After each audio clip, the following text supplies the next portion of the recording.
Good afternoon, everyone. I am Angela Brand, and I am with NAMI California.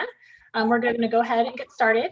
You are here today joining us for our Town Hall series. This one is going to be on the Lanterman-Petrus Short Act, or the LPS Act. We're going to do a couple of housekeeping things here quickly. If I could ask everyone just to mute their video and turn off their cameras. We're going to go ahead and get started. Our guests today are Randall Hagar and Dr. Shannon Suo. And before we get started, we have just a couple of housekeeping pieces. So I'm going to run through those for you all here real quick. So let's go to the next slide. So the first thing, and for those of you that have joined before, this won't be new information, but for some of you that haven't been part of our town halls, we like to use a live polling feature to get some questions answered kind of throughout the presentation, get a sense of sort of who's in the room.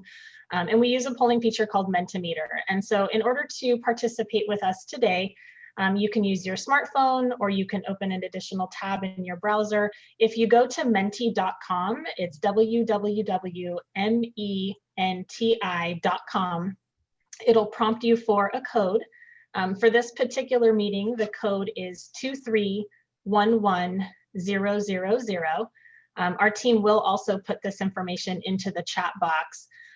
But this polling feature is anonymous. It doesn't require you to download an app or register or provide any information whatsoever. It just helps us, as we're going through, as some of you might know, Zoom doesn't have a ton of polling options, and this one's a little bit more interactive and allows us to kind of do some creative things with our questions. So again, it's menti.com, and the code for this meeting is 2311000. So let's go. Okay, so again, for those of you who have joined us throughout this series, we do ask everyone to observe our house rules. This ensures that we have a safe and inclusive space for all of our participants to ask questions, learn about the topic at hand, and feel that they're in a safe space where there's no judgment for wherever you might be on your learning journey. So our house rules are listed here on the screen. For those of you joining us on the phone, they include be kind and courteous, listen attentively and with an open mind, speak honestly, share the space, learning leaves but names stay, step up and step back, and reserve the right to change your mind. Also, as a reminder, we do record these sessions, so today's presentation will be recorded. We will have that available to you on our website after the conclusion of today's discussion. If you have any questions along the way, we do utilize the chat box, so you can drop your questions into the chat box. If they're able to be answered, our team is available for support throughout. If you have any concerns or technical issues, you can drop that into the chat box as well. And we will also be using the chat box during our Q&A portion of today's presentation. So let's go to the next slide. So these two questions here, for those of you that have downloaded Menti, it should populate for the question. We like to get a sense of who's joining us and kind of where you're from. So we're asking everyone to let us know what county you're joining from. You can enter it into the Menti app, or if you're more comfortable, you can put it into the chat box as well.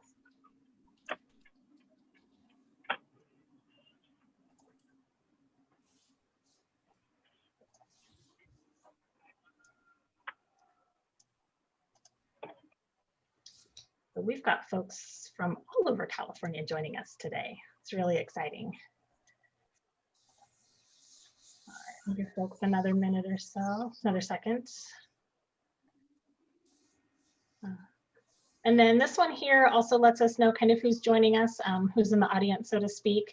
If you could identify your role as a parent, caregiver, peer consumer, if you're with one of our affiliates, a student, kind of how you identify and, check all the boxes that apply. And again, you can use the chat box too, if you would prefer.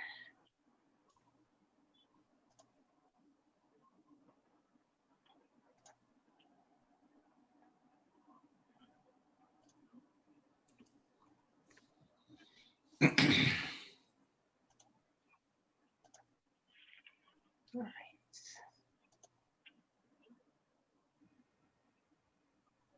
Awesome.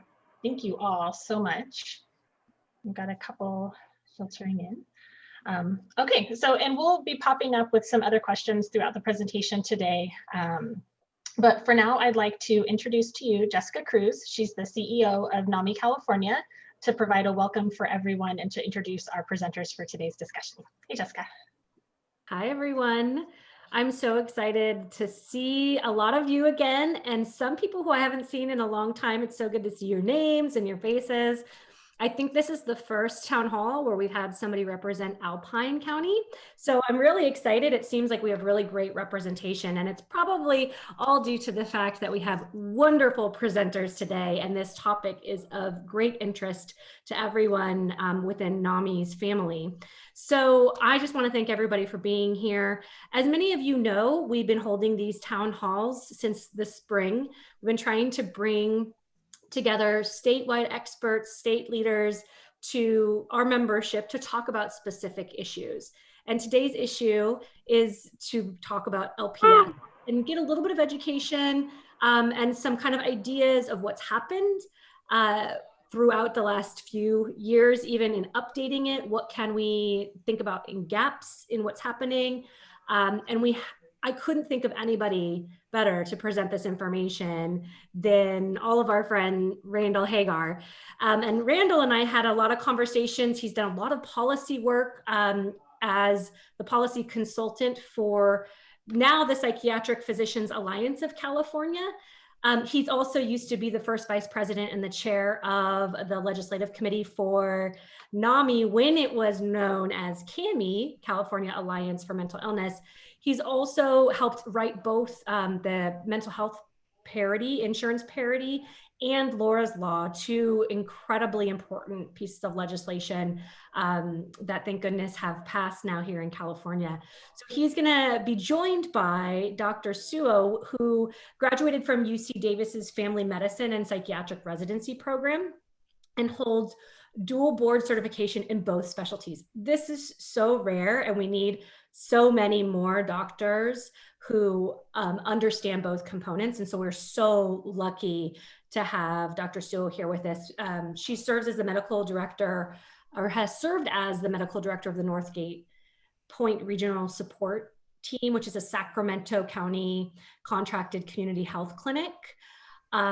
She did that for 7 years before moving to UC Davis, where she worked at the Sacramento County Health Center, which is an FQHC here in Sacramento, providing both medical and psychiatric care. And in 2017, she started the Sacramento County's Mental Health Urgent Care Clinic, providing urgent mental health services with an interdisciplinary team of peer support specialists, clinicians, nurses, and psychiatric staff to avert the need for hospitalization and emergency room visits. In addition to everything else that she has done, she's also a faculty member at UC Davis, teaching medical students and residents in psychiatry, family medicine, internal medicine, as well as a combined program for IM Psych and FM Psych, primary care providers, and is currently the treasurer of the organization of the Psychiatric Physicians Alliance of California. So I am so grateful that the two of you are here to present to our members, and I'm going to go ahead and toss it over to both Randall and Dr. Suo.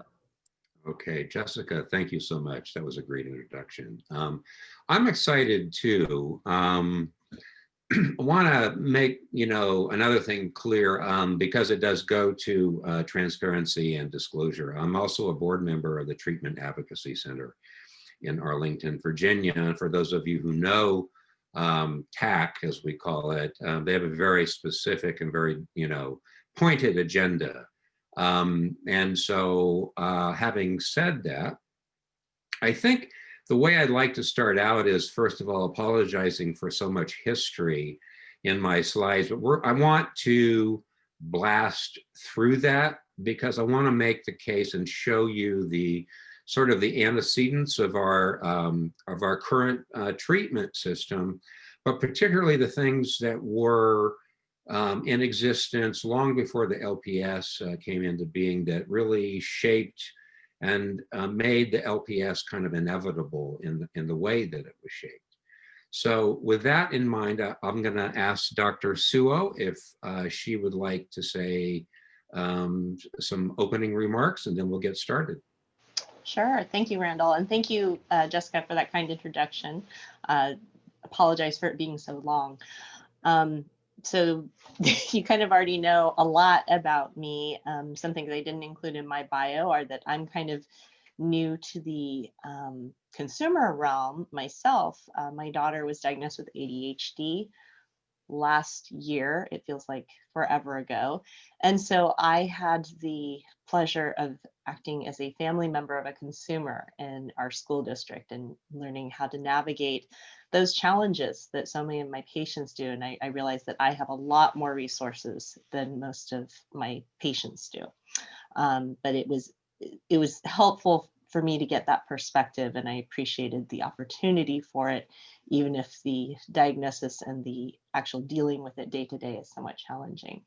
As Randall said, I'm coming at this from the today's talk from the perspective of somebody who's worked in mental health. I've spent my entire career in community mental health.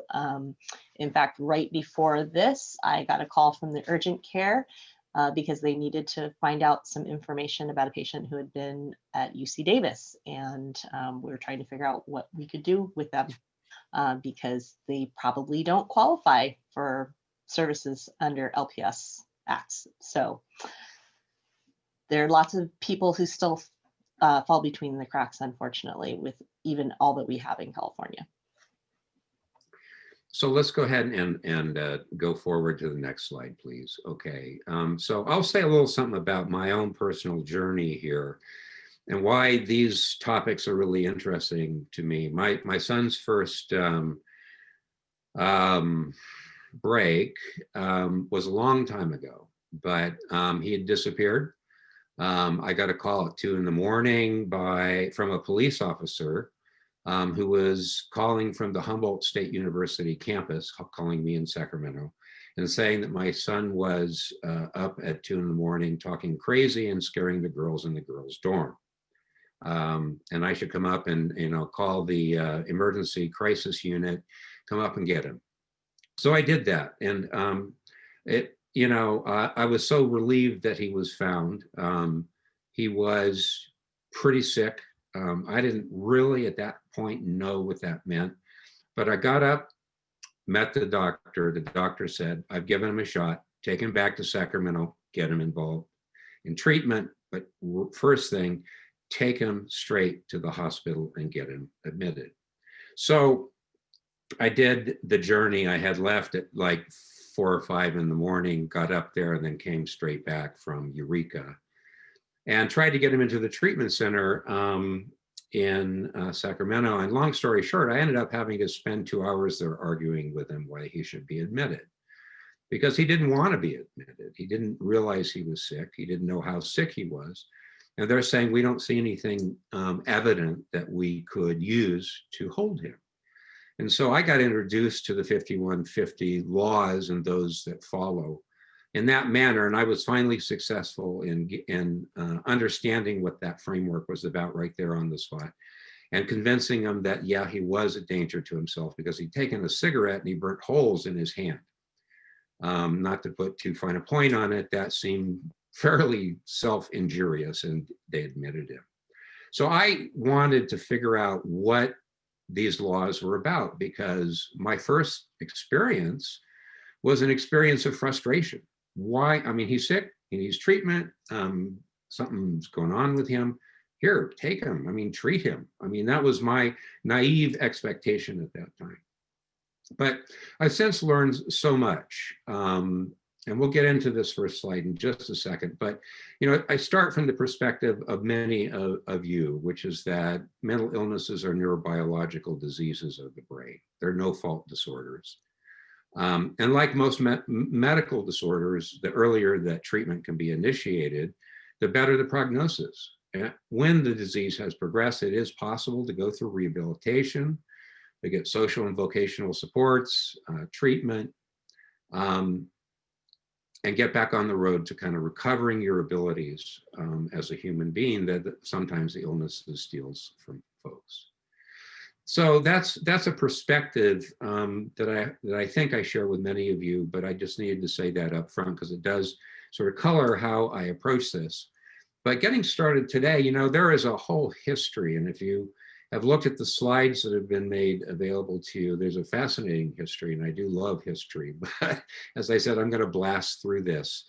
There is a whole series of threads that are political and economic and sociological that sort of feed to the present moment. And that's shaped the LPS. The LPS is a body of treatment laws that does govern how we deal with people who often lack the capacity and cannot take care of themselves, whether that's through lack of insight or other things we can talk about later. But, you know, I think that the LPS started out with some very lofty goals. And I think that many of you know and have personally experienced how many of those lofty goals, which, you know, I think are still valid today, have failed in the process of implementing both the LPS Act and the resources that should go along with it. Next slide, please. Okay, so this is a sort of a schematic, if you will, a very, you know, a large overview of a series of events that goes back into the 1840s with the establishment of state hospitals in the asylum movement. And, you know, community-based care was actually not something that appeared first on the scene in the 1960s.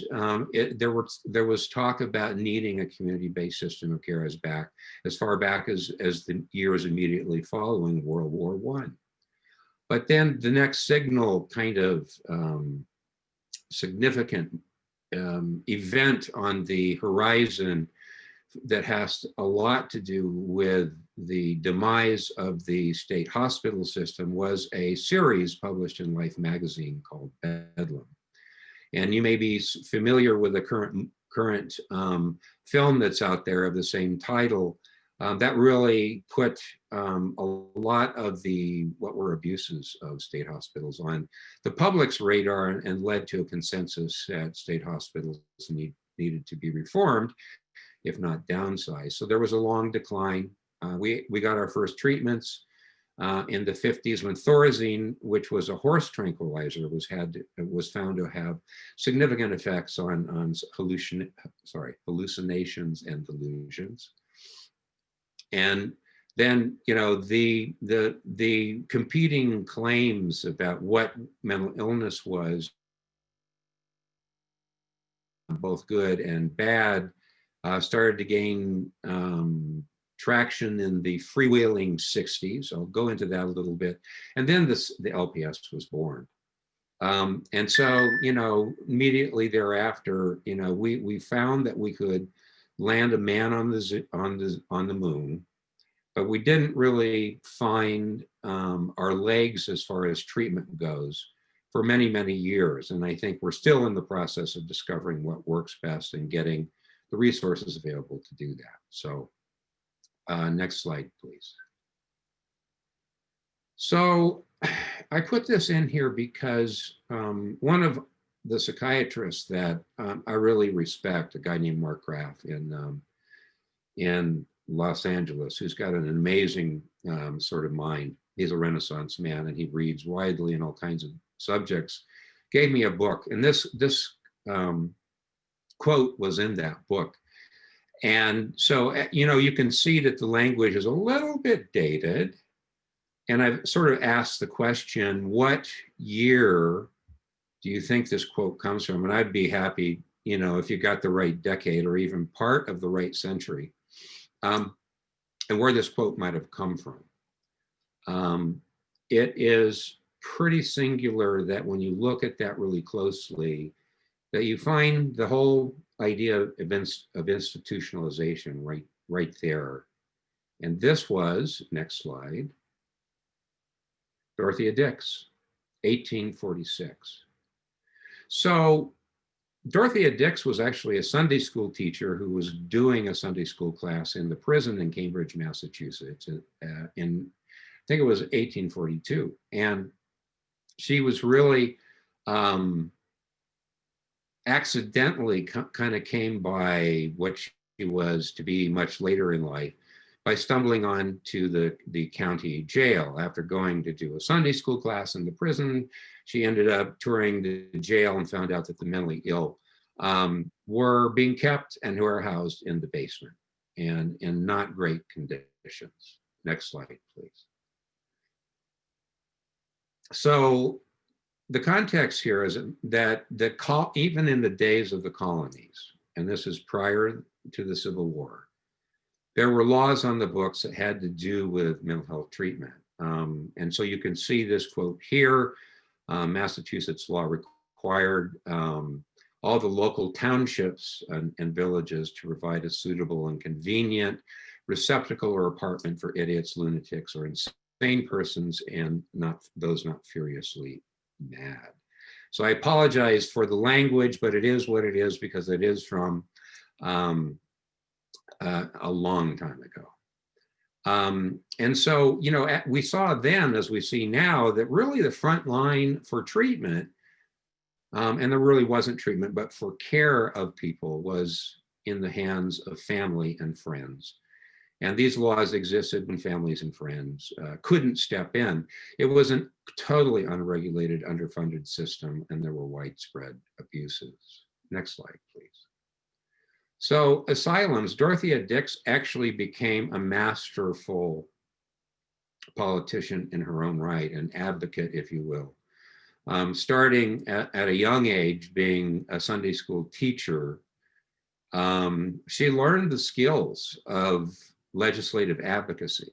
And that's one of the really important lessons of her life, I think.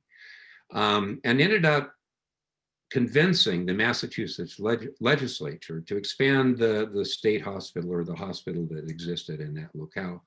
And not surprisingly, having to overcome furious local opposition to that expansion. So, you know, can you spell NIMBY?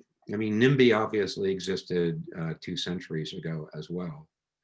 But, you know, one of the neat things that she did, she actually had a forward-thinking focus, was able to conceptualize solutions that nobody else had thought of. And so she actually, after a period of working through different states to establish state institutions, she actually worked on the federal level with the idea that the federal government had so much land.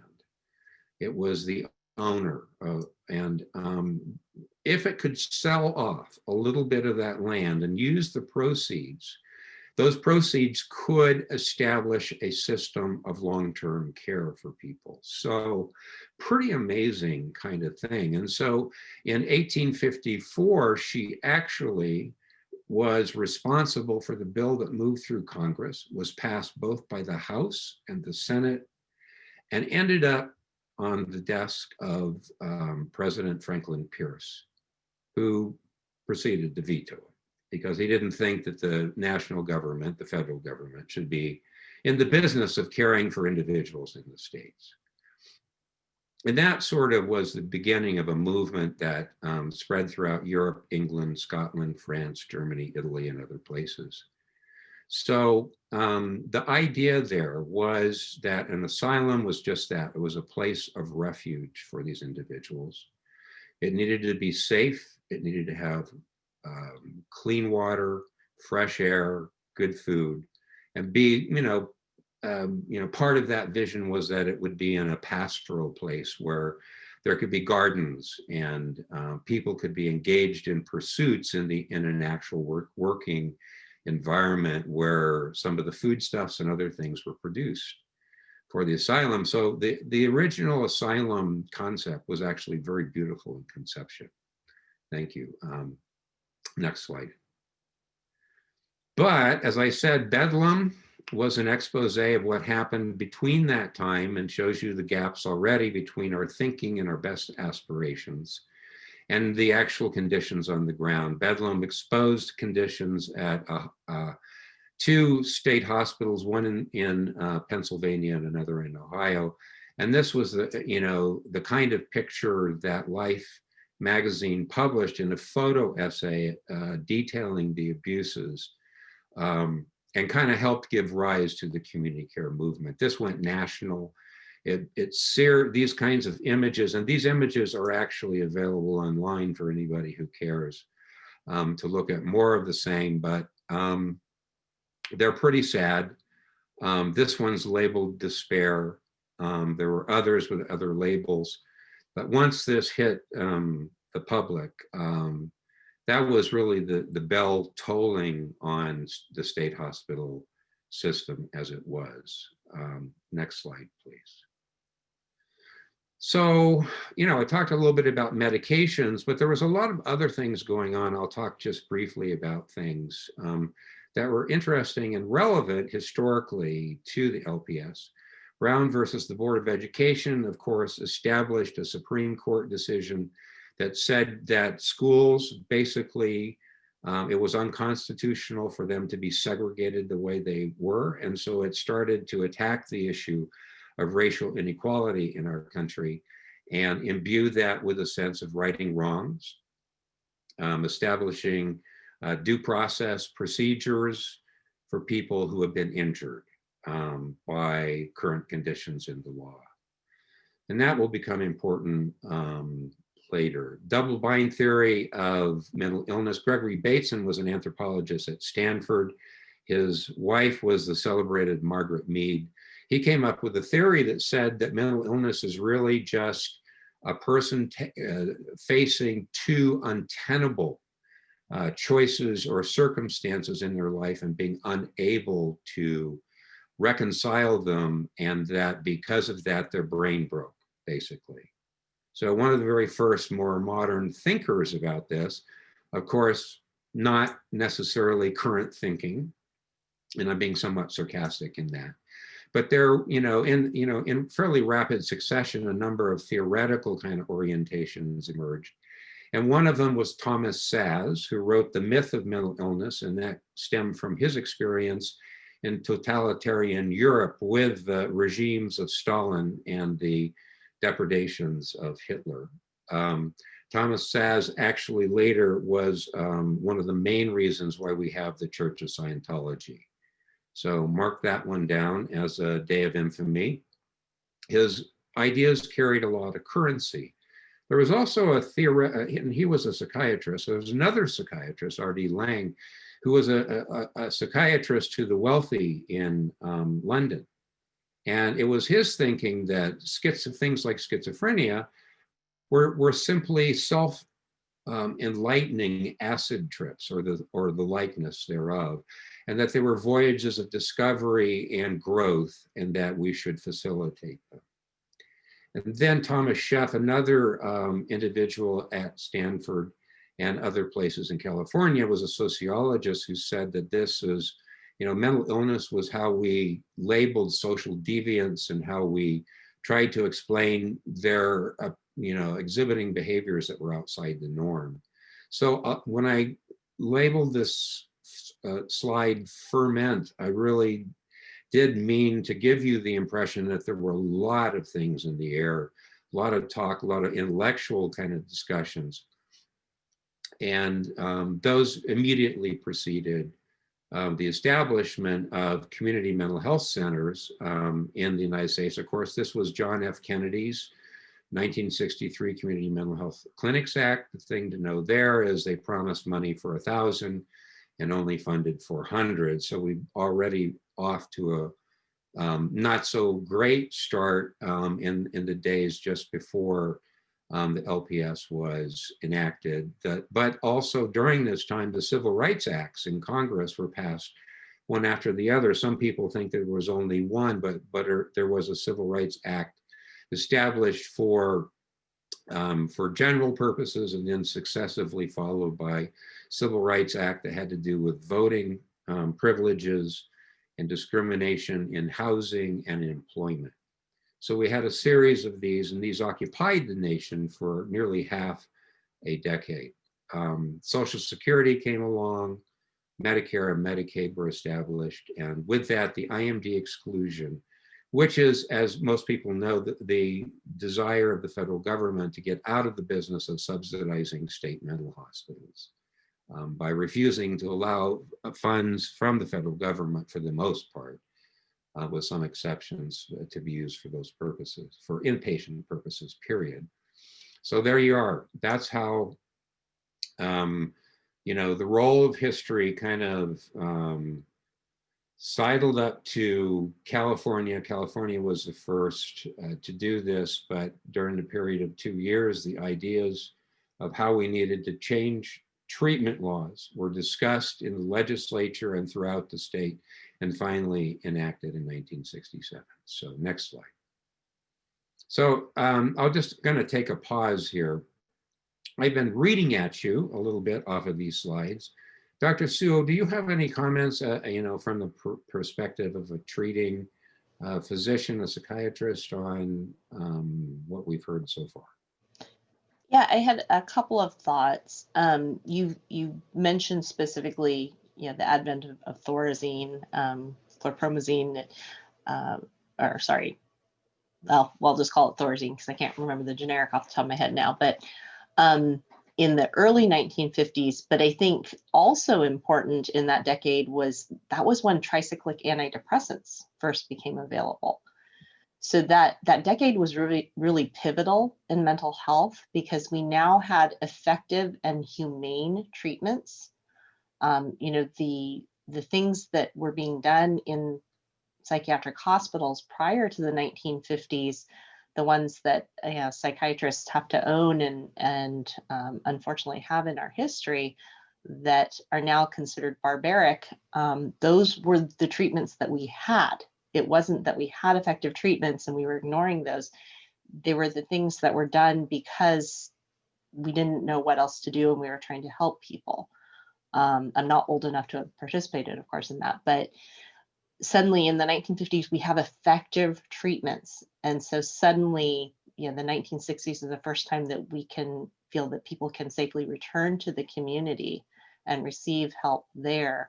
You know, continuing to take medications and continuing to ideally receive the other supports that are necessary in the community that they were receiving in these facilities. So I think it was kind of a perfect storm of what you're talking about in terms of the societal changes, the science changes, the you know, political leanings of people that came together for all of this to happen. So, you know, in thinking about this, you know, you have this impetus towards treatment law reform. What was on the books before the LPS was pretty simple. To be committed, you had to, in California law provided that two doctors just needed to agree that the person needed confinement and treatment. And that was it. And they did have a sort of quasi-judicial review, but so, you know, I mean, you know, when you consider that we've gone from that to, you know, 300 or more code sections that govern various minute aspects of how we deal with people, that was a huge sea change. And so when I refer to reform, it's both the treatment law established by the LPS, but also, you know, I think reform of the treatment law because we have so much experience with it now and know a lot about the lacks. Because, you know, as I said earlier, I think, you know, because we understand these as neurobiological disorders, one of the difficulties in providing continuous treatment in the community that's effective is that not all people recognize they're ill. And I think, you know, we've come to learn the term anosognosia as a term that does denote lack of insight into a person's illness. And by the way, it's not a psychiatric term. Its roots are in neurology, orthopedics, and some other disciplines of medicine. And so people who don't understand what is going on in their life, they don't have insight, they cannot connect circumstances where they might find themselves in difficulty with the, you know, symptoms, and be able to put that together and say, and have an aha moment and say, I need to take care of this. As you know, that people don't get there very easily, at least those portion of the people who are really fairly consistently in a state of anosognosia all the time. So I mean, so obviously that affects a person's reasoning. Individuals don't recognize they're ill. They're unwilling or unable to comply with treatment. And so this whole body of laws, in a way, is supposed to be protective. And we're going to talk about that a little bit, because they're capable of some things maybe, but managing their affairs maybe not. So we saw state hospital census reductions. Ronald Reagan didn't start it, by the way. He finished it. It actually started under the administration of Governor Edwin Knight, and I don't expect anybody to recognize him, but he was a governor during the 50s. But we had no idea what it would take to establish community-based systems of care that would be effective in transferring people from these warehousing kinds of situations with the new treatments that we found, and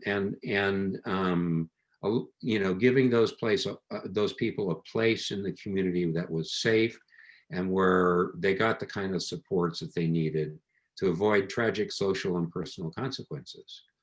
So that's where we are today. Next slide, please. But it's interesting. One of the first signs that we were in real trouble with this transition. Remember, the LPS was established in 1967, and they actually tweaked it for a couple of years.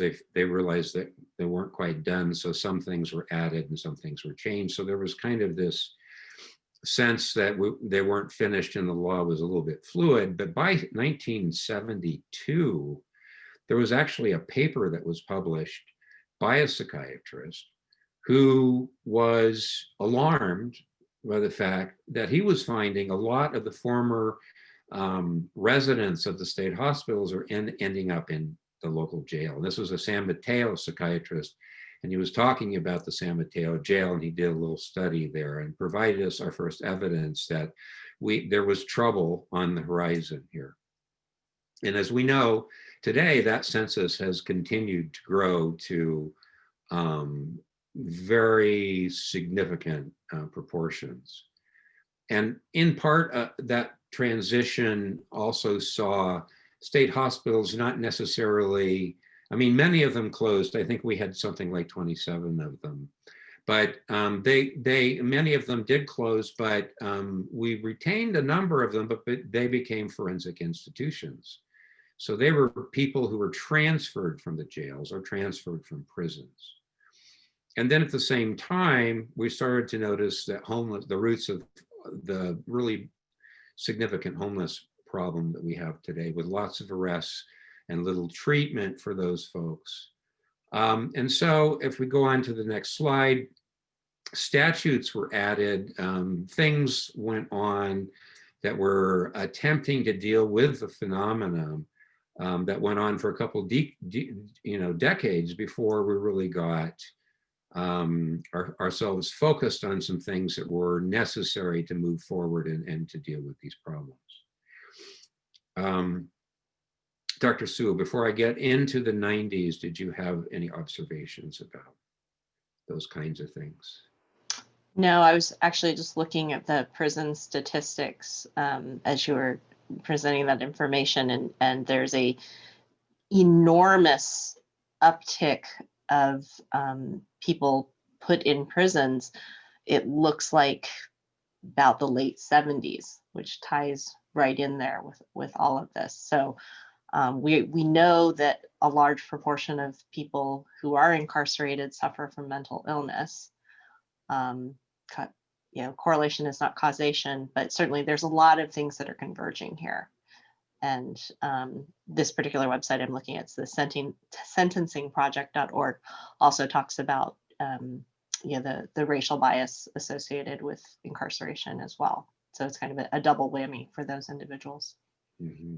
Okay, very good. All right, so getting much closer to home here. So 1990s, NAMI was actually one of the fundamental drivers of the declaration by the National Institutes of Mental Health of the Decade of the Brain, which kicked off some funding that was provided and research that was done in order to establish firmly that the disorders that people like Thomas Sheff talked about as being social in origin were really biological in origin, and kind of getting that nailed down a whole lot better. For reasons that are probably not as interesting to get into, the 90s also featured in California this whole notion of realignment that, you know, the state really probably wasn't the best purveyor, if you will, of treatment services, and the counties ought to be more in control. They were closer to the individuals.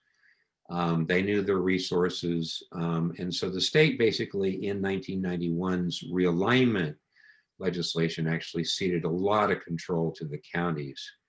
And I think this is one of the sources of so much variability in how the law is applied today. And that is a huge problem, going from one jurisdiction to another and seeing, even within jurisdictions, seeing how unequally the law is applied, depending on, you know, what sort of soil you're standing on, one county or the other. The state followed that up. So keep in mind, this is our current structure where counties exert the majority thrust in treatment, providing treatment in our state for folks who are disabled. So followed by, you know, making that a managed care system and provided a system of payment. So it's kind of like, here, take some sales tax, and here, take some fees from vehicle license revenue, and go run your system. And by the way, do it on a managed care basis, so that, you know, some of the problems that are associated with managed care got folded into that, and we're, I think, paying for that today. But also, you know, the Coleman case was a case that was actually brought in 1985 by legal advocates for prison reform. And they found, and they were successful in getting courts to agree with them, that the care provided in our prisons was no substitute for any other kind of care. In fact, it was unconstitutionally poor care, or constitutionally inadequate, however you want to put that. But bottom line, it sucked, you know, to use a very technical political term. It was very bad. And somebody thought, well, maybe we should be sort of quantifying what the costs are of all this criminalization, this trans-institutionalization from the old state hospitals into jails and prisons. And Pacific Research Institute, based in San Francisco, actually did a survey, and they admitted they didn't have all the data, but the data that they did have indicated that the state of California was suffering to the tune of $1.6 billion every year. That's an annual cost. That's the cost of criminalization. So it included, you know, the cost of arrests, the costs of trials, the costs of incarceration. And I think we're aware today that there is much more to it, that the costs spill out into the community in some ways that are intangible and not so fiscal, or, you know, funding related, but also those are there as well. Next slide, please. So, we had an explosion of interest in trying to fix things in 1998, 99, 2000, 2001, 2002. And this is an example of the interest that the legislature invested in the issues, because we'd already established that we have some kinds of discrimination going on that was focused on people with and the families of persons with mental illness. We know about the criminalization, we know about the homelessness, and so individual solutions in kind of a categorical way were fashioned starting in 1998. So we had a bill that actually appropriated close to $200 million at the start, mentally ill offender crime reduction grants. So you may be aware of those being sort of refunded later, but this was the, before the year 2000, the thought was that counties could apply for grants, convince state that they had had designed a good program that could deal with the whole idea that mentally ill offenders were recidivating at a really high rate and do something about that. And 24 counties were actually awarded funds. And these programs worked very well. They were actually early users of the assertive community treatment model for the most part. But interestingly, they also used leverage like court supervision, probation supervision in order to provide some context and structure for the treatment. My law, the Mental Health Insurance Parity Law, and it's not just my law, I have to say that Helen Thompson was a huge leader at this time.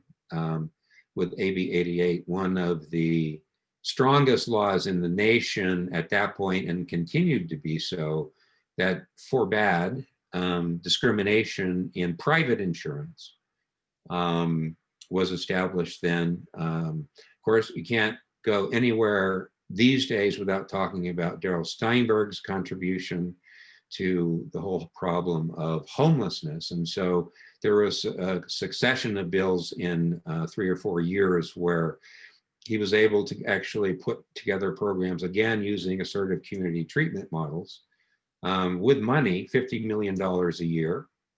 So good money, where again, counties could actually ask for money and, be granted that money if they could show that they had a reasonable plan that looked like it might work to take people off the street, house them, treat them, and stabilize them and give them some chance at recovery. And again, the other law that I was involved with, assisted outpatient treatment, Laura's Law was one of the first really major reforms of the LPS. But some other attempts were made in concert. That year, Helen Thompson actually carried 4 bills that attacked various parts of the problems that we've discussing. So Laura's Law was, of course, court-supervised treatment for people who had a lot of difficulty and kept getting put back in the hospital or being arrested, or sometimes getting out of control and threatening or actually harming other people. Actually, a little known fact, the precursor to Prop 63, our Mental Health Services Act today, which provides over $2 billion of infusion of funds into our public mental health system, was actually a bill called AB 1422 at that time. It failed. But it had a price tag at that time of $300,000. And so I'm so glad that we have a whole lot more funding than that today, but that's actually where the idea started.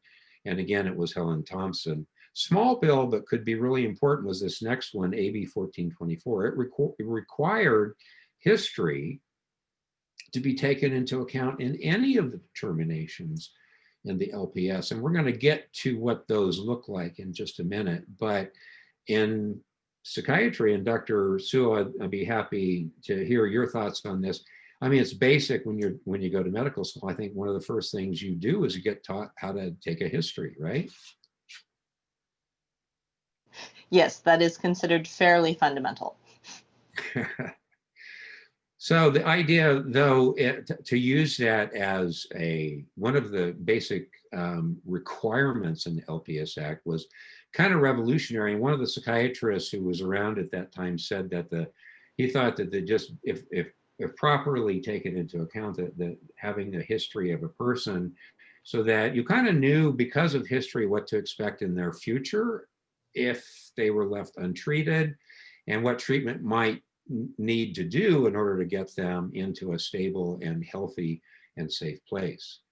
And housing, believe it or not, Helen Thompson was also interested in housing.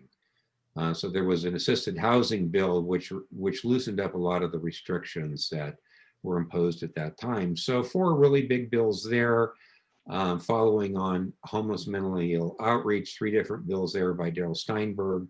Helen again with mental health insurance parity, and then I forget the name of the senator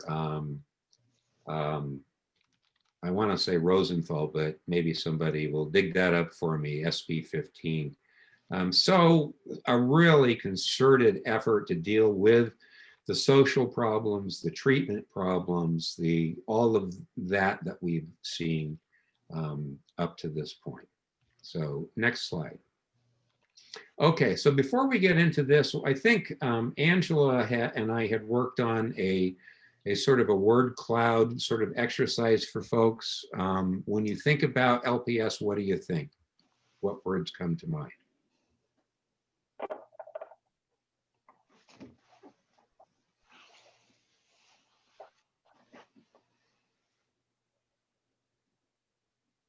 Come on, give me something to work with. Antiquated, confusing, difficult, broken, patchwork. Wow. Good intentions. You guys are so right. Pendulum swung too far. Dysfunctional. History is ignored. Yeah. Randall, there's also people saying things in the chat as well. So we have Okay. a dual word cloud going. Okay, so I'm not looking at that myself. You want to give me the highlights there? I especially like the one that contains a cleaned up version of profanity, a blank mess, not working for everyone, insufficient, hard, recovery and a return of their life, a protection against abuse, non-essential secrecy. Trying to find ones that haven't already been said. Shutting out the family. Shutting out the family, yeah. Boy, do I hear you on that one. So, wow. Okay, you guys have just, you all get a gold star. This is just amazing. It just took them a minute to get started. Yeah, here I thought I was going to have to sort of fill in some time, and look what you've done. This is amazing. This is really good. I like this. Okay, so I think we can pause on this exercise here. You get it. I mean, I can explain what the words on paper are, and I'm going to give you some of the concepts and about the LPS. But at the end of the day, we're really talking about two things. And so I deal with this all the time as a legislative advocate. I mean, it's one thing to get a law changed, to have it say something and it sounds great and it helps change intentionality and puts programs in a newer and better light and whatever. But at the end of the day, implementation is a wholly separate phenomenon. And so words on paper translated into action, that's where you guys live. That's where I live with my son. That's where Dr. Sewell lives with the patients. So how many ways can things go wrong, right? We know that there may be some things that we can do to change this. It's one of the inherent dangers of the work that I do is that I think that I've done a really good job, and so we modify the Assisted Outpatient Treatment Act. But then somebody has to implement that. We have to have partners who put that into effect. And this is where, these points and these bullets are where we kind of set expectations, because this is what the law says. That, the welfare and institutions code sections are voluminous. You want to hurt your head sometime and you're not used to reading legal language, you can actually find these statutes at the Legislative Council's website, and you can look through them and you can try to make sense of them. It almost needs a degree in the law to do that effectively. But they do set out the parameters of emergency and crisis care, and in the case of grave disability, that those kinds of issues with someone who's long-term gravely disabled may start in crisis, but they end up with, having to deal with chronic illness, right? So it's not just immediate, considerations about risks of harm to people. But it really is, the statute is really designed to address dangers and risks of harm to individuals. So that's where our criteria comes from. It is the danger to self, danger to others, and grave disability. Definitions that tell us when we're entitled to reach out to a person, offer them services voluntarily as a first step, but then if they don't agree, because they may be in danger or a danger or gravely disabled, it entitles us to intervene and to try to make that person's life better. So legislative intent. Of course, the state hospital movement was notorious for letting you in the door and never letting you out. So indefinite commitments was a big deal that was brought to light by Bedlam. And there was another book called Shame of the States by a guy named Deutsch that came along in the 50s. It kind of covered the same territory. And that was one of the things that there was a consensus needed to be reformed, that people shouldn't just be committed, go into an institution and have the key thrown away. And sort of hand in glove with that is that people have a right, and again, think about the civil rights movement, to prompt evaluation and treatment. Don't just put somebody in somewhere and not treat them, but give them treatment. Give them, some sort of an evaluation that would lead to treatment.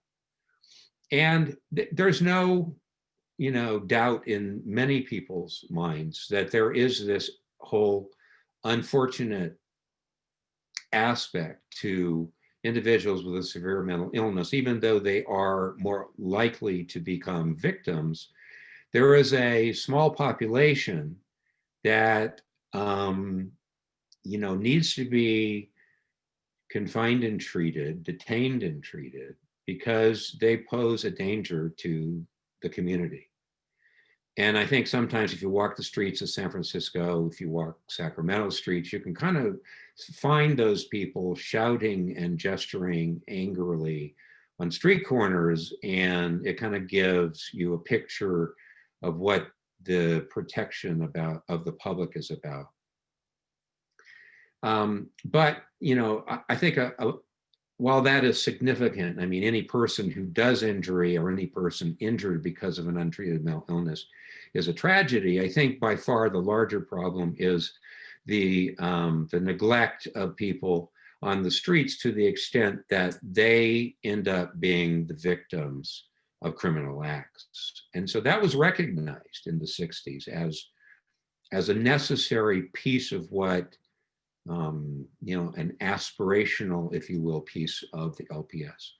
And safeguard individual rights. How could you go through Brown versus the Board of Education and all the Civil Rights acts that were enacted and not think about judicial oversight, due process, safeguards of individuals' rights? And so many of you are so right that maybe we swung way too far on that continuum. But it's really unthinkable that we would have proceeded then, or that we would proceed now in any way without some guarantee that people will not be abused judicially, right, in their legal rights. So we have to have that too. That's part of, I think, the reality of changing the laws. But, hand in glove with prompt evaluation and treatment, make that treatment individualized. Don't just give the same pill to everybody on the ward, right? Find out what their individual needs are, what kind of supports they need, whether they even need medication. Most of the time that will be a yes, but, go at it from the standpoint of what does this person right here, right now need in the moment. And the LPS aspired to that. So Randall, there's several questions / comments that have come up in the chat. Is reform of LPS effective if there's no more inpatient beds than what we have now? That's a great question. I think that's one of those issues that I will just say, I just put a marker down on that one. That there was a slide with a bullet that talked about the Imd exclusion. And as long as there's not federal participation or involvement from the state to address that issue, the lack of not only the inpatient psychiatric acute care beds, but the IMD beds is of hugely damaging, I think, to individuals. I know that in the recent history of my own family, it took 2 weeks to find a bed when one was needed for my son, and people regularly, hang out, is a polite term, in emergency rooms for what can be weeks before beds are found, and that's really an opportunity lost to treat people, and that's because we have a constriction. The pipeline into inpatient care is really constricted by the frankly, the loss of beds we've experienced in the last 2 decades. We have half of what we used to. Go ahead. Just someone asked to explain the IMD exclusion. Okay. That's the idea that I referenced, where the federal government, in wishing to extract itself from underwriting the costs of state hospitals, which were state institutions, said that Medi-Cal in California, Medicaid in general, Medicaid funds cannot be used except in some exceptional circumstances for people beyond the first 23 hours of treatment. So if Dr. Suo's urgent care clinic is right next to our designated unit in Sacramento, and she can hold people for 23 hours. The units over next door for real detention can hold people for 23 hours, and there's some expectation they can get federal funding for that. A portion of the cost can be paid for by Medi-Cal. But after that point, right now, it's all county costs. The state doesn't even really provide anything in the way of a contribution to that. So one of the things that we'll see is the phenomenon that often how the LPS is implemented is a function of available local resources. So that will determine the numbers of local conservators, how many beds the county can support, a whole host of things. Yeah. And Elizabeth pointed out that I believe what you're talking about is the law applies specifically to psychiatric facilities with 16 or more beds. That's correct. Correct. So, for example, Sacramento County's Mental Health Treatment Center went from 100 beds in 2009 down to 50, in part to just stem the hemorrhage of money because they couldn't get funding for any of those beds. And so at least by limiting it to 50, they were only paying for 50 beds as opposed to all 100 beds of that facility. We're getting a number of questions. I wonder if maybe we'll pause on answering the questions for right now and let you continue with your presentation and then come back to these. Okay, I'm fine with that. So next slide, please. All right, well, look at the salient code sections there, where there are discrete holds for different purposes right there. That's a big list. It does tell you that one of the conclusions that the LPS Reform Task Force came to in both of its iterations back in 1998 as well as 2012 was that this is a complex system. And the more complex you make things, the more likely they are to break and not work well. And so even though I think these code sections were well-meaning when they were established, and these are all not part of the 1967 legislation, but there were things, as I said, assisted outpatient treatment came along later. The whole idea of judicial review, that 5275 came along in the 80s. There were various attempts to try to beef up our system of laws in order to deal with the homelessness and the criminalization and the lack of ability to treat people who had anosognosia, might be living miserably untreated in the back bedroom of a family home. I mean, that's the third category, I think, was part of this social tragedy. So I'm not going to go through each of those so that you know them real well, but very few people know that first bullet there, the 5200, that's Welfare and Institutions Code 5200, is actually a process where you can go to and petition the Superior Court to have someone ordered to come to court and submit to evaluation to see whether they have a severe mental illness and whether or not they should be treated involuntarily. Hardly ever used, never used in my experience, but a well-meaning attempt to give families and even, county-based clinical people like psychiatrists who weren't necessarily involved in the public mental health system, a way of getting individuals into treatment. So I think next to that one, you can pretty well mark failed. I mean, if we could get that used, it might be one thing, but again, I think judges would go, what? We have to do what? And they would go running for their law books if somebody tried this process.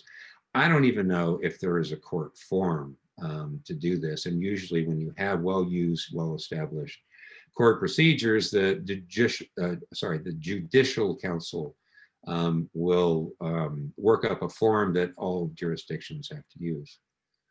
But about 5150, that's where I had my first learning experience. That's where the first experience, well, it's not really the first experience, because usually law enforcement has to transport people after detaining them on either the basis that they're a danger to themselves, danger to others, or gravely disabled. So then they present at an institution that's a designated institution that does have state authority to admit people involuntarily.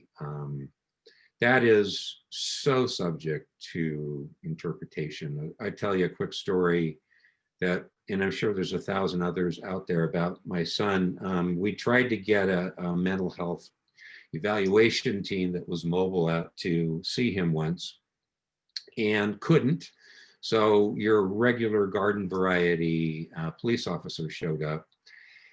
And we explained what the problem was, that he was rapidly losing weight, hadn't taken medication in weeks, and that he was really symptomatic. And when the officer then turned and talked to my son, he said, seems like you've been losing a lot of weight.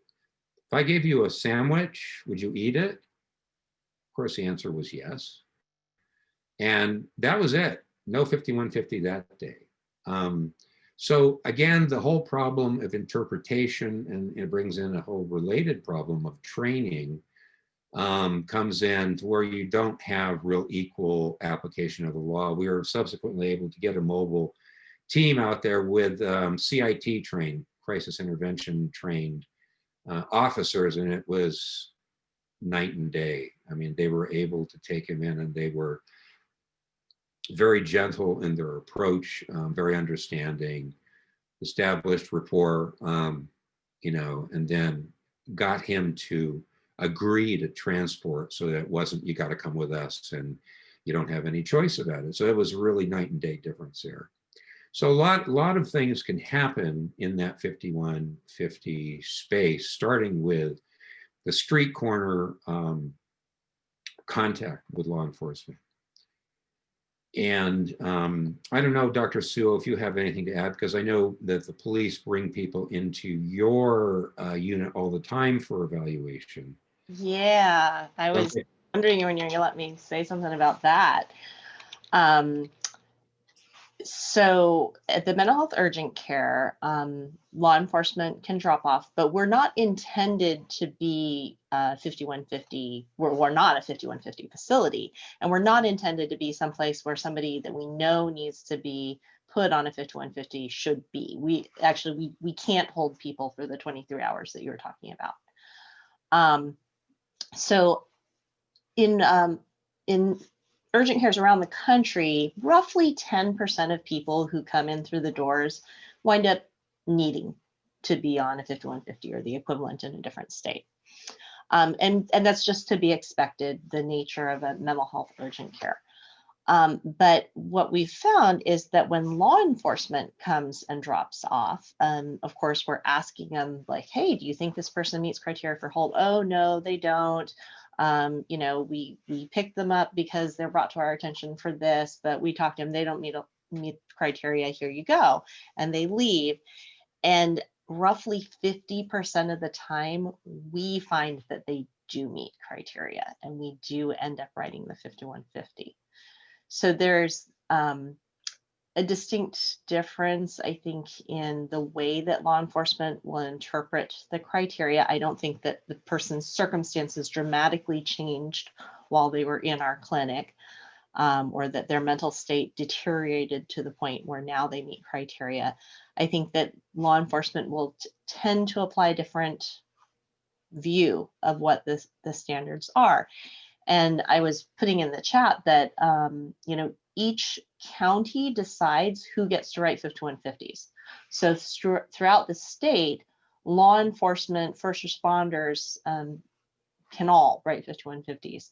But in individual counties, it's up to the county to decide who else can write them. So somebody had written that, I want to say maybe Santa Barbara, only behavioral health department and 2 psychiatrists can write them. In Sacramento, it's any physician, clinician, psychologist, social worker, or anybody else designated by the county who goes to the county approved training and passes the exam. They're certified to be able to write the holds. So, so I would say appeal to your probably county board of supervisors if you want to have that changed. You'll probably want to work with your county mental health department and get them on board first. But the county holds the ability to change that in certain jurisdiction. That's really interesting. I've heard that about Santa Barbara, and interestingly, not anything similar, you know, for any other county. So it does go to the fact that we get all these different interpretations of the law. You got the law in the books, and then you have implementation. And implementation is as important, if not more so, as the actual getting the law right, especially if you want to change it and make it more effective. So all these other things you can do, you know, you've got the 14-day hold that follows the 72 hours, that's a 5250. There's an additional 14 days, but only for people who are suicidal. More and more counties have been adopting the 5270, which is a 30-day hold, supposed to be in you know, the preferable code section if you really don't believe that a person's going to need a conservatorship, and instead of putting them on a temporary conservatorship which has a 30-day expiration on it, but you know you need that time to treat the person and make them stable, then a 5270 is a better tool, maybe.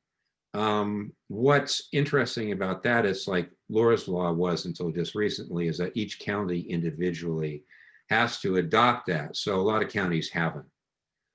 So if you don't have a 5270 in your county, it can be another effective tool, but you might have to ask that the Board of Supervisors actually adopt it for your county. Let's see, assisted outpatient treatment is there. I'm going to have a little bit more to say about that later. Conservatorships actually got pulled up on my screen. A really arcane document that none of you would ever think of going to, that does describe the whole, you know, I think there's a number of issues with grave disability and conservatorships. And that's actually, and this is actually a good tool. You can do this too. It's not real complex, but it tells you how judges think. Go to jury instructions. So California civil instructions for jury, and look up, I think it's 4200, doesn't matter. You can just use the search term grave disability, you can actually look at the instructions that judges have to use when they're instructing juries how to make a decision about who is and who isn't gravely disabled. And let me see if I can pull that over here. And it is, nope. There we go. So,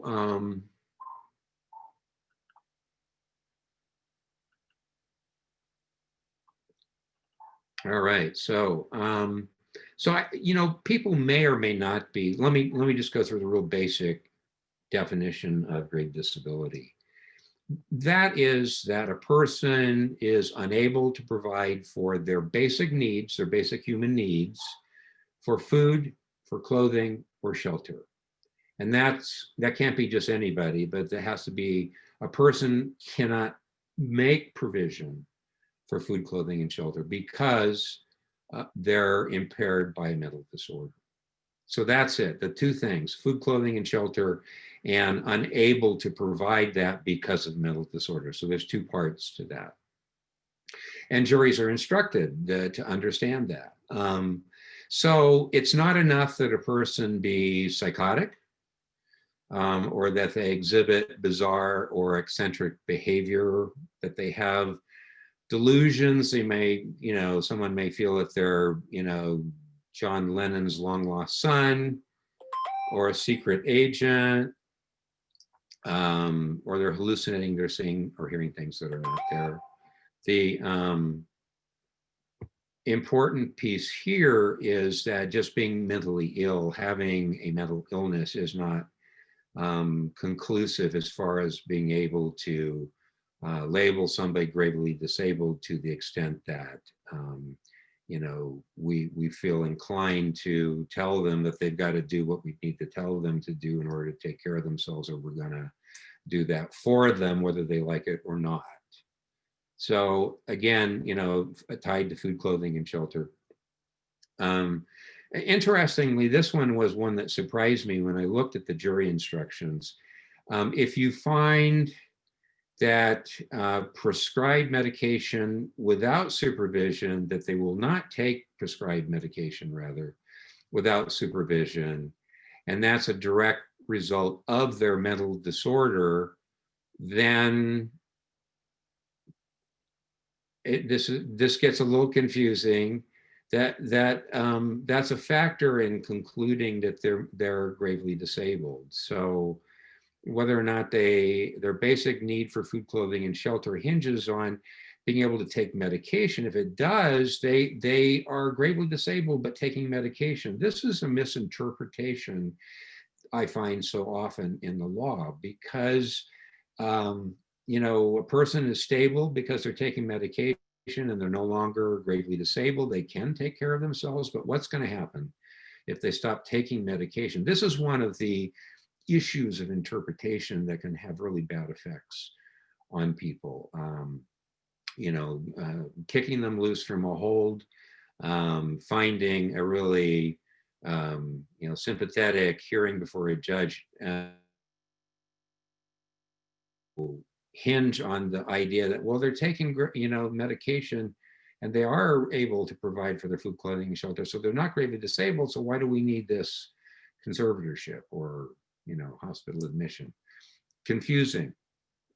In determining whether a person is gravely disabled, also, this is an additional point in these instructions, you may consider evidence about whether they took prescribed medication in the past. And you may consider evidence of lack of insight.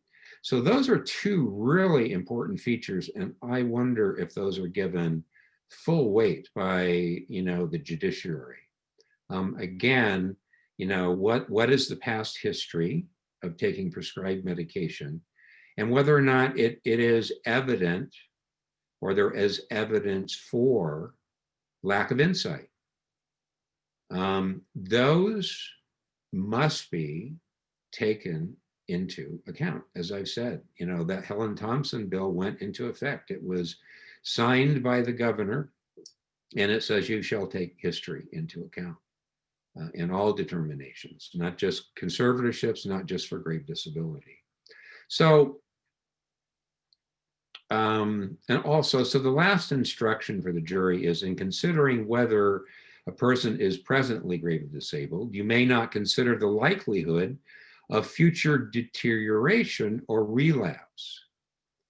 So you got to make your determination based on what you see right now, and you have to rule out any consideration of what may or may not happen to that individual in the future, particularly if it's deterioration or a relapse. They can't take that into account. That is a strange one. So the other interesting thing about these instructions is that it cites authorities and sources. So there are code sections assigned to each of those. There are court cases assigned to each of those. And so in thinking about, potentially changing these kinds of laws in order to make treatment conditions more accessible, promote that prompt evaluation and treatment that the LPS is supposed to be about, need to go back and look at conservatorship laws established in the courts too. So again, this gets really complicated, and we have a Rube Goldberg kind of system with all these conditions, all these precedents, and all of these kinds of things that have to be taken into account. It's no simple thing. So when we say that maybe legally the pendulum swung in the other direction, I mean, a lawyer might like this kind of stuff, but I think as people concerned with getting better access to treatment, you got to be a little concerned. All right, so we can talk about any of the other holds as you like, but I think I'm going to leave it with a final comment about, well, let me see the next slide, please. Maybe we should go there.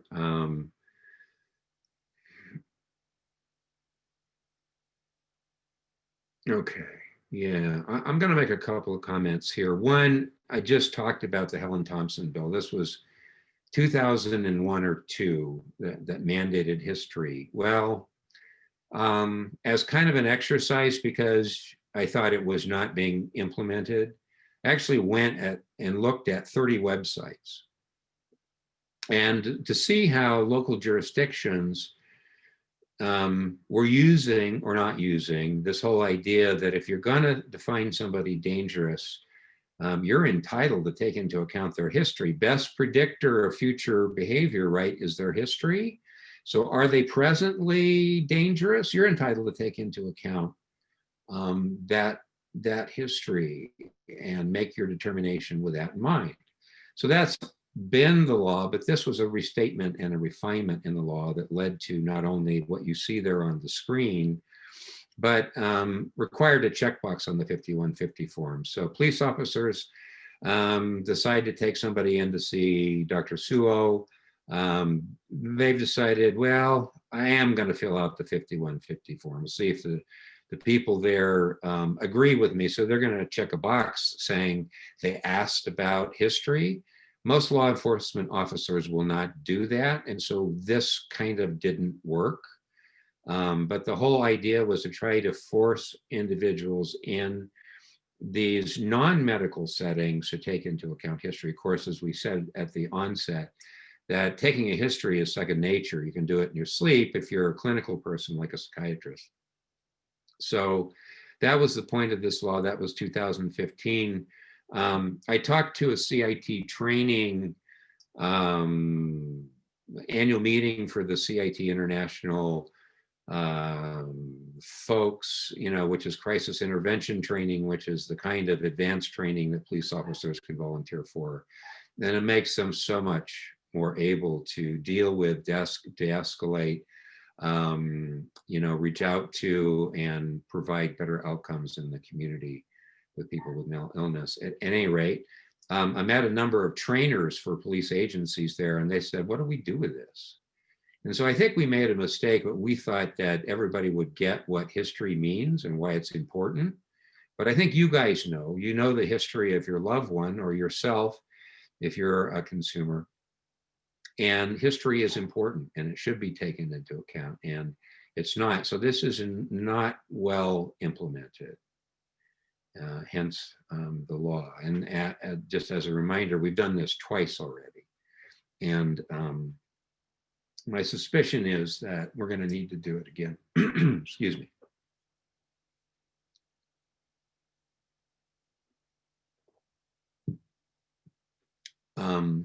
Can we go back to the last slide? There was something I wanted to emphasize there. I think we were talking about conservatorships. Another, I think that food, clothing, and shelter is just fine, but that gets interpreted as, if they can eat out of a garbage can, sleep under a tree, and if a stranger hands them a coat, they're not gravely disabled, right?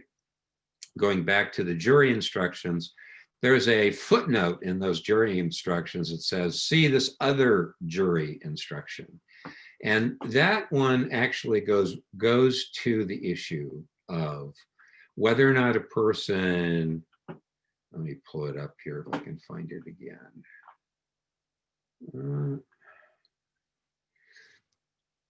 One more, please bear with me. It's not happening. Okay, so I can, from memory, I can tell you there is another jury instruction, and really basically, I'm not going to spend a lot of time on this, but this will surprise and shock you mostly. Those people who know about it are probably still angry, but if you can provide the food or the clothing or the shelter for your loved one, they are, by some interpretations of the law, not gravely disabled. So the law does say that if a person can, through the offices of family or friends, obtain these, that even though they lack the capacity to do this for themselves, if other people do it for them, then they're not gravely disabled. And this really rules out and a lot of people, because family members are unfortunately faced with the Damocles sword hanging over their head. If I help my son, my daughter, my brother by giving him something to eat, am I actually contributing to him not being able to access services under the LPS? And the answer is, unfortunately, in a very large number of cases, yes. So this is another thing that needs attention. It could be something that could be changed in the law by the simple expedient of inserting a further requirement that the person's capacity is the determining part, not whether they can induce friends, or relatives to provide for them, or they do that even without being solicited, but whether or not that person has the capacity. And that's sort of implied in the law, but it's not clearly spelled out. And do they have the capacity is a really important question. And right now you can ask a hearing officer to rule on whether or not they have capacity to be retained for, say, a 5250. And they'll say, well, I don't have real authority under the law to make that the determining factor. Sort of implied, but I might be able to fudge a little bit. But so no, the law needs to be clearer in that respect, and it probably needs some changes. Hey, Randall. This just came up on the chat, although there's a number of other things on the chat too. But there was the proposed legislation earlier this year, way earlier this year, about adding to the grave disability statute inability to care for one's medical problems. Yes. Where did that end up? We actually, we ended up having to stop moving the bill, and it's kind of an interesting story. I'll give you the 20-second version. We got wonderful support in the Assembly and in the Senate, but we actually thought we were dead in the water simply because of COVID and the restrictions placed on the legislature that couldn't process a ton of bills that needed processing. They just made some decisions that's not moving. Yeah. So actually the LPS report came out. It actually kind of featured some things that supported us, and we were alive again before we knew it. So we actually moved it, but then, make long story short, we got hit with considerations of a constitutional nature in the Senate Judiciary Committee at the last minute before the end of session. And we couldn't resolve them without making the bill a ineffective and unworkable mess. So we stopped moving it. So we're thinking about coming back. I'm glad somebody asked that question, because health is such an important thing, especially for folks on the streets. And even, as I indicated, for people like my son who just stop eating when they stop taking their medications, and they can go down to, my height is 6 feet tall. He was 120 pounds, same height. And that's bad. That's really bad. So we do need to pay attention to the health factors, and it is important, and there should be movement on that next year. Okay, if I could go ahead 2 slides. Okay. So this goes to recent changes in the Lanterman-Petrus-Short Act, Laura's Law in particular, also called assisted outpatient treatment. We got a big win here, and this is an area in which our counties were not necessarily pleased with us, but they didn't want a mandate, and they got everything but a real hard mandate. And this is what I mean. It does remove the sunset on the law. Every few years, we'd have to come back and make it, valid again. It makes it permanent. There's no sunset. We're going to have AOT until somebody decides to run a bill that says we're not going to have AOT. So we're feeling pretty good about that. But it also required each county to adopt AOT. And we thought that was really great. But in just doing that and that alone, we would have ended up probably getting vetoed. Because it would create a mandate that the state would be on the hook for paying the costs for. And I won't go into the details about how come. Some of you may know, but we had to kind of soften that a little bit, so we couldn't just go in there and say, okay, all 58, January 1st, let's see those programs. Couldn't do that. So we had to provide an opt-out procedure, but we tried to make this as difficult as we could for counties. Not really difficult. I mean, I think in the spirit of fairness, that if a county is going to make a decision not to do assisted outpatient treatment, then they owe it to the public and to the interested stakeholders to make that decision in the bright light of day. And many of you know, you've been in counties where the mental health director says, nope, not going there, and that's it. They've made the decision. County officials higher up the food chain haven't necessarily made the decision, and there has been no public process. So what we did in this bill is to require that in the opt-out, the county does have to go through a public hearing process. They do have to engage stakeholders, and then at the end of the day, if they decide not to do it, they have to put their findings and any reasoning and circumstances. Those are the 2 words in the law, any reasoning and circumstances. They have to put that on the public record. So it's going to happen at a Board of Supervisors hearing in full light of everybody. And I think that will act as a deterrent in some counties, and hopefully more counties. But what we really wanted was to put some pressure on counties to actually put in what is an amazingly effective program for a very narrow part of the population. It also adds judges. They're very pleased about that. They can now make referrals. It's like a judge does a misdemeanor criminal calendar every week at Thursday morning. He's seeing the same people there again and again, and he thinks they're mentally ill. He can actually have his court clerk pick up the phone, call the county, and the county has an obligation to investigate. So the courts now, the judges now have that ability. And also for the smaller counties, I heard there was somebody here from Alpine County. I don't know how you would do this, but you could participate in a Laura's Law or AOT program. If your county decided to throw in with another county that actually does it, that makes sense. So not one on the other side of the state, obviously, but Alpine, is, I think, right next to El Dorado County. El Dorado and Stanislaus counties, and both of those have AOT programs. So you might just hitch a ride there and the law would allow that. All right, next slide.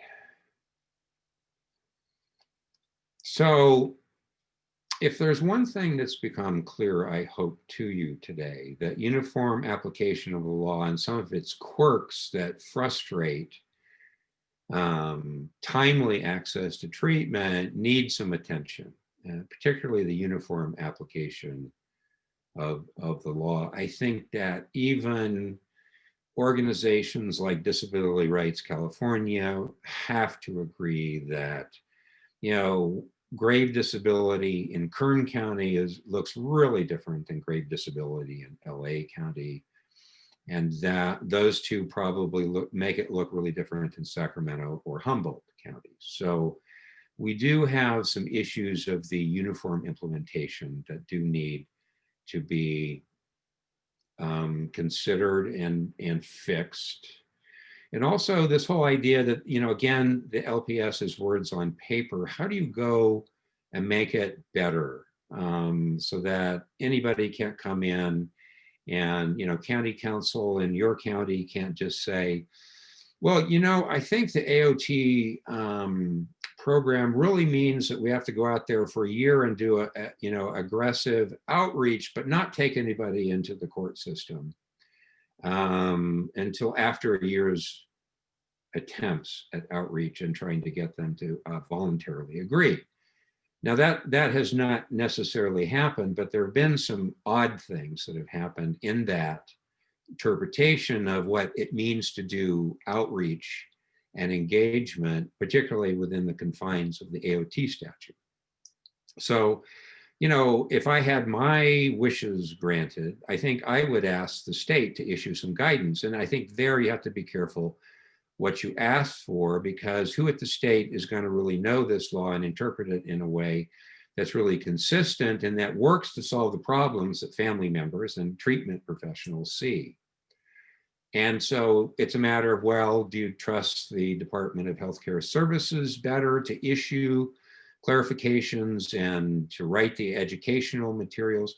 Or maybe it's the Attorney General. I mean, who do you go to? I mean, those are problems that can be solved. But unless an authority comes along, remember we talked about how decentralized every county was given that authority to run its services, the authority and responsibility for those services. Having 58 wildly disparate ideas about how you do something within the LPS is really a prescription for disaster for somebody. And I think that's probably close to my last slide. Resources. A couple of things. I've already told you about the jury instructions. I mean, if you really want to surprise your mental health director, if you're arguing a point about the LPS, just pull out a copy of the jury instructions and show that to them. Two bodies that I've been associated with, LPS Reform Task Force 1, which published in 1998 a series of educational pieces and then recommendations. That's still out there. It's really well worth reading. I was rereading some of it this morning and just really impressed by how our group of people put stuff together that are basic resources, including understandings, some of which, even though it was 22 years ago, are still very current. So we did reconvene an issue report in 2012. In that report, there's a link to that because that's easy enough to find. And that's worth reading too. I think we did a pretty good job there. So if you want to read more about LPS, and the task forces were composed of a lot of psychiatrists, but a lot of family members, hospital people, some county council, a social worker, a police officer or two, a wide variety of the people who have to live at the intersection where the laws play out in the community. So very interesting read. These are pro treatment and they are pro reform. But interestingly, with this administration that we have in Washington, we also have a report from SAMHSA called the Civil Commitment and the Mental Health Care Continuum. And it actually lays out the evidence about why civil commitments are really necessary in the context of a continuum of care. I talked earlier about always wanting to offer people an opportunity to voluntarily engage in treatment. And if it's only, and it's only when people both refuse and they're facing some sort of serious consequence that we want to kind of, maybe this is a poor choice of terms, but pull the trigger on, a 5150, for instance. And there's very good arguments with a lot of the research underneath them. And this is I think this is a document friendly to the things that we've been talking about today. So it's well worth it as a read, as a resource. And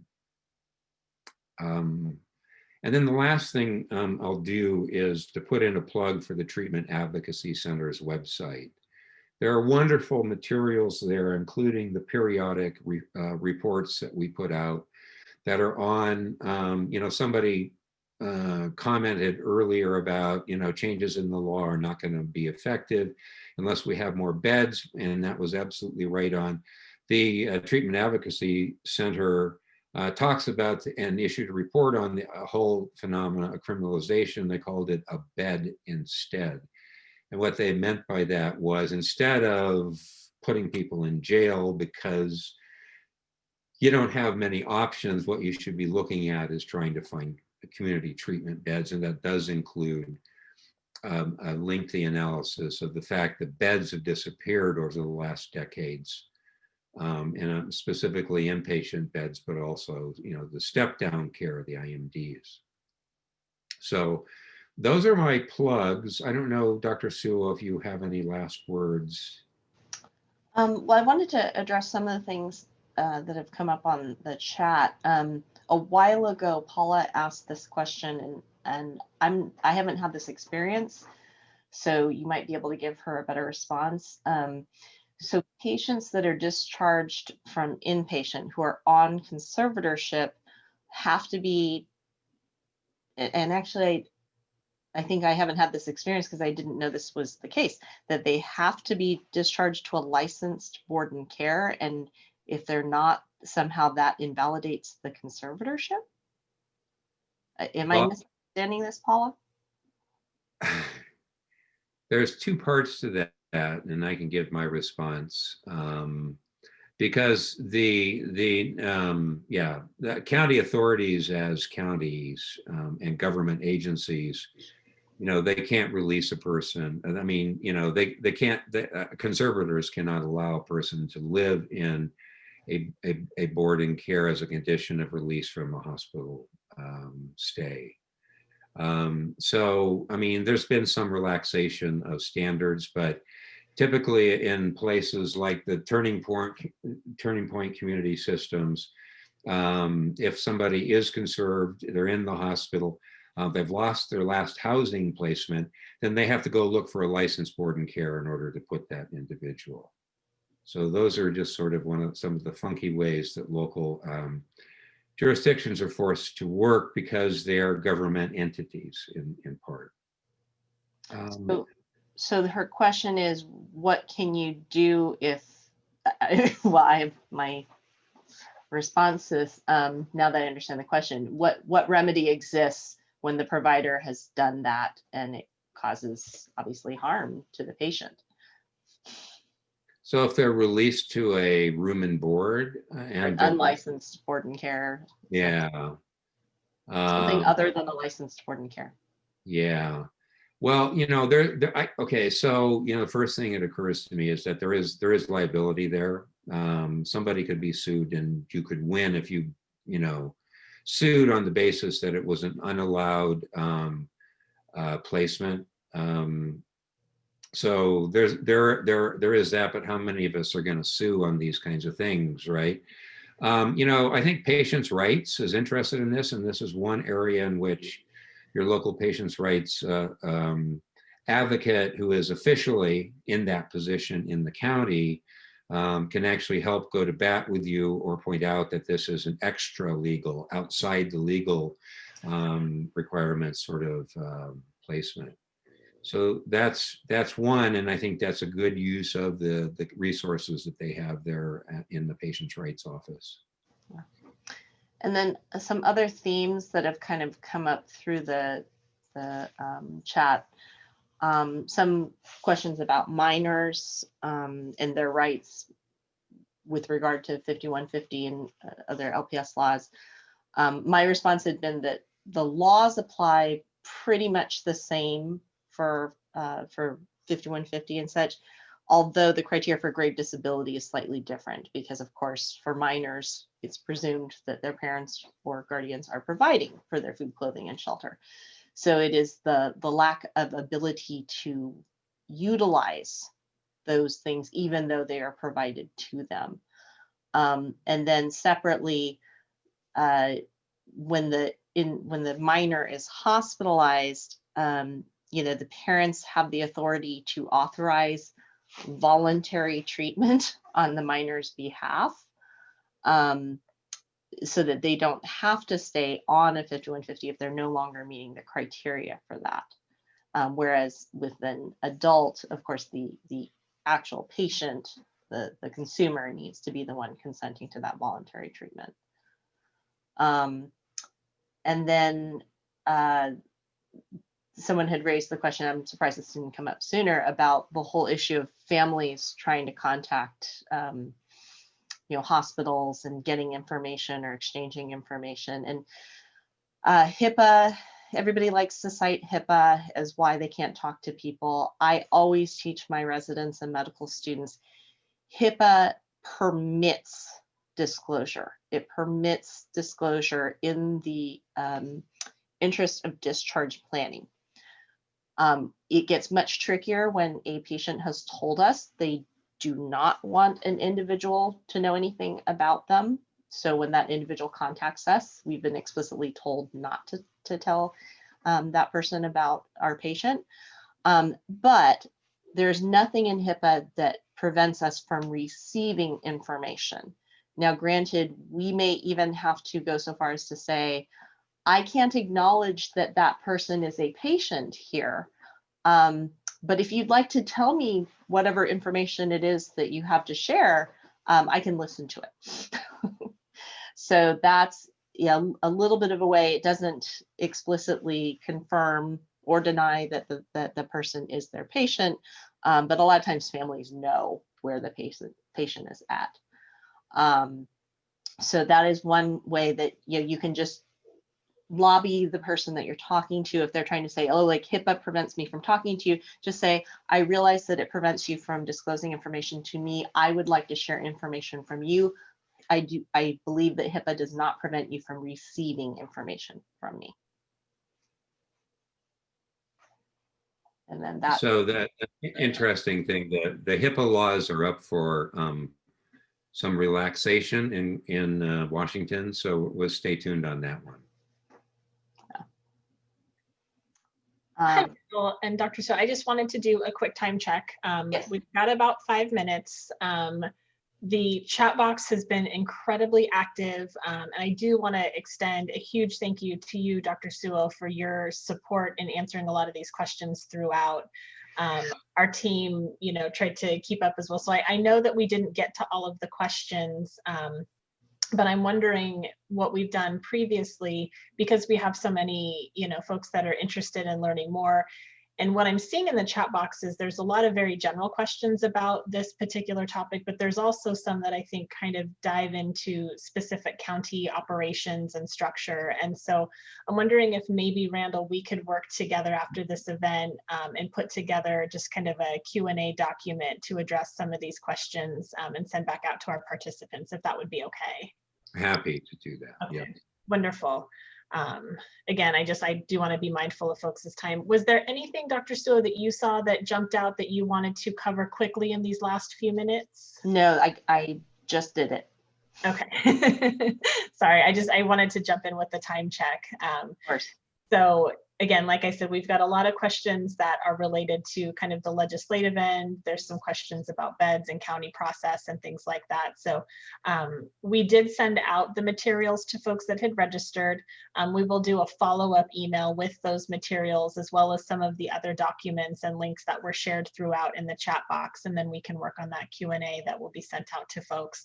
But here for all of you, Randall's contact information.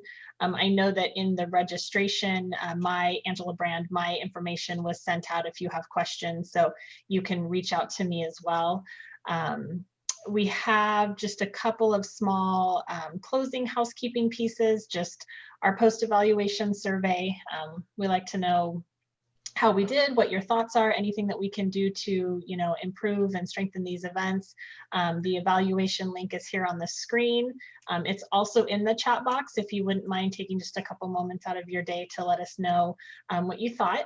And then our final, sorry, I'm saying a lot, but our final ask is just for you all to save the date for our next town hall, which will be January 21st. We'll be talking about suicide prevention, and we have a guest speaker, Graham Wiseman from Being Well, California. We'll have registration information available for all of you after the first of the year. And with that, are there any final thoughts or sentiments that you wanted to share, Randall or Dr. Suo, before we bid adieu before the holiday? Well, thank you.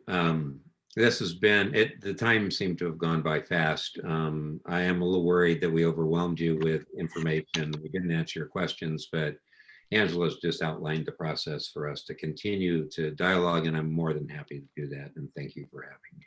Yeah, thank you so much. I know that we've gotten tons of great feedback in the chat box here about how much information folks got from this presentation, and we're really excited about these opportunities to link folks to those that are working in these areas. It really does help connect the dots about our mental health system, those who are making decisions, what those decisions look like on paper and how they're applied. And so this was one that we've been really looking forward to, and I just thank you both so much for your time. And Jess, do you have any last minutes? No, I just think this was so wonderful. The time went by so fast. I'm so appreciative to the both of you. I think Stephen and I, our COO, were going back and forth and thinking we should really break this into almost some smaller chunks and really dig down into some of these issues, because it's so important to our membership and our family. And so I am just so grateful for everything that you guys provided to us today, and look forward to working with you both in the future on not only policy and legislation, but education for our members. So Absolutely. Thank you so much. Thank you for the opportunity. All right, well, thank you everyone. I hope that you have a wonderful afternoon. Stay well, enjoy your holiday season, however you might celebrate. And I wish everyone a wonderful new year, and we will see you next year. Thank you. Bye.